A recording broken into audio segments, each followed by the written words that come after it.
Well, talk about scriptures getting complex. Here it comes. But it's wonderful because it's going to open up the mystery of the cross, because the cross really is mystery, that such love could come from such a wretched spot. But here we have this story of Moses leading the people from slavery to freedom. And they complain. There's not enough food. There's not enough water. And then turn around right away and say, we don't like this wretched food. So there is food. But they're complaining like mad. So that part doesn't surprise me, because that's how people are. I've told you before, you want to upset people in the church? Move a statue. Woo! They'll go crazy on you. How come you moved it? That's been there for 30 years. And like it's God's law or something. But people just are people. All of us, me included. We can be so gripey and complainy and dissatisfied. It's the lower stuff. It's the stuff of the earth. So human. But it gets more complicated, because it says that God, retaliating against these crabby people, sent serpents, fiery serpents as if they were from hell, to bite them and kill them. What kind of a God is this? This is crazy. So there's only a few things that you can say about this. And you make up your own decision. I'm not going to tell you what to think. Either it happened exactly like it says, that God got angry and sent serpents to them to kill them, which is a problem for me, because how can we make God angry? I mean, I'm a human being. How can I make the God of the universe angry? Really? I have that much power over God? I don't know. It doesn't make sense. Or maybe this is a projection on God. When we don't like something in ourselves, we really see it in other people fast, and we love to criticize it in them. I talk a lot, okay? It's part of my job. So when I come around somebody that talks 2 or 3 times more than me, they talk so much, they drive me crazy. Well, maybe I'm not so satisfied with that in me. Projecting. We always project. So the Jews were great for projecting things back on God. God did it. God did it. God punished it. That's why we're suffering.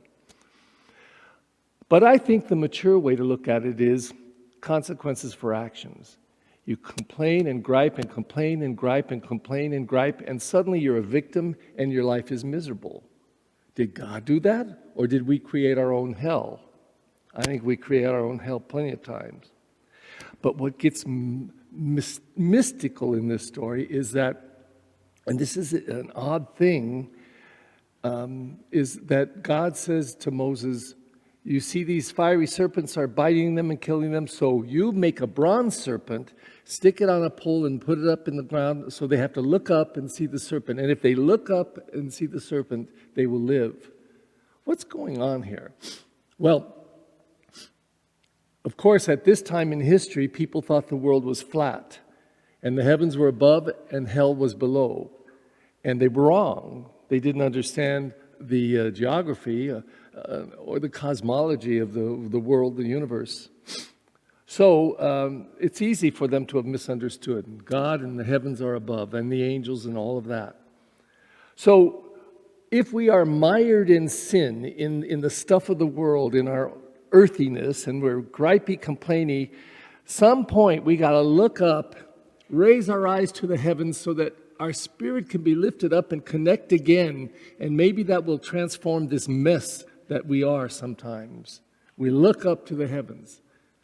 But the beauty of what John does today, because neither Matthew, Mark, or Luke do it, but John is the latest gospel, probably around 100, 110 years, 40, 50 years of Christianity already.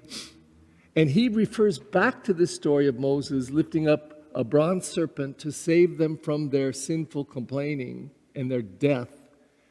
And we look up to the cross. When we look up at that cross and see that figure hanging there, but not just that he's hanging there and dying, but that he's loving and forgiving, that's salvation. That's connecting us with him who was from above, and we're from below. And in our own earthiness and sinfulness and crabbiness, where we can so easily sink any day of the week, anytime, so easy to trip and fall.